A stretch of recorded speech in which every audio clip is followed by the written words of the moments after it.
Good evening, everyone. I'm Lindsay Davis. Thanks so much for streaming with us. We begin tonight with breaking news. The U.S. military has launched retaliatory strikes against multiple Houthi targets in Yemen.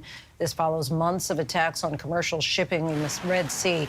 In just the past 24 hours, American and British forces have repelled the largest attack yet, intercepting a barrage of 18 drones and 3 missiles. The militants say their attacks are in response to Israel's war on Hamas. You'll remember one of the Houthis' most brazen attacks was in November, hijacking a cargo ship co-owned by an Israeli businessman. That ship is still being held by rebels. And tonight, U.S. Tomahawk missiles and fighter jets are taking aim at the Iran-backed Houthi bases inside Yemen. Let's get right to Mary Bruce at the White House with this late developing news.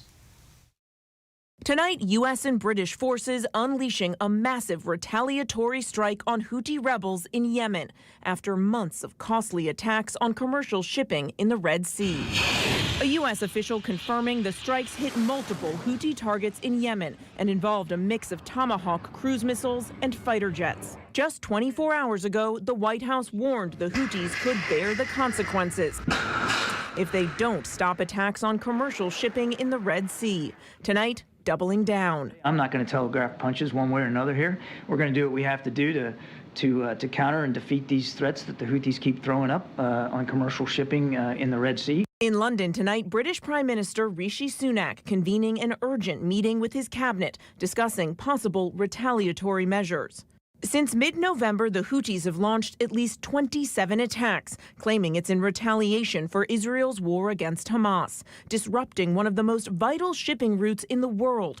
15% of world commerce passes through the Red Sea. Major shipping companies forced to sail around Africa to avoid the violence. The latest attack coming overnight, the Houthis firing a ballistic missile towards a commercial ship in the region, just hours after American and British forces repelled the rebels' largest attack yet, intercepting a barrage of 21 Houthi drones and missiles.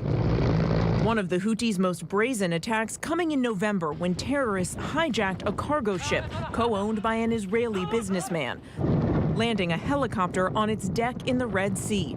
The ship and its 25-man crew still being held by the rebels. Tonight, a Houthi leader warning any U.S. attack will not go without a response.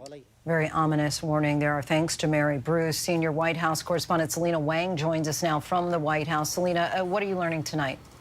Well, Lindsay, we've learned that those U.S. retaliatory strikes, they have hit multiple Houthi targets. We're also learning that the U.K. is also using some of its assets to also conduct these strikes. And the U.S. official said that their strikes involve a mix of Tomahawk cruise missiles and fighter jets. Now, this follows a steady stream of escalation from the U.S. in terms of their strong tone saying they will not accept these attacks and that if they do not stop targeting these commercial ships in the Red Sea, well, they will bear the consequences. Earlier today, Lindsay, I was talking to the national security spokesperson at the White House saying how far will the United States go? John Kirby telling me that the U.S. will do what it needs to do to deter and defeat the threats coming from the Houthis.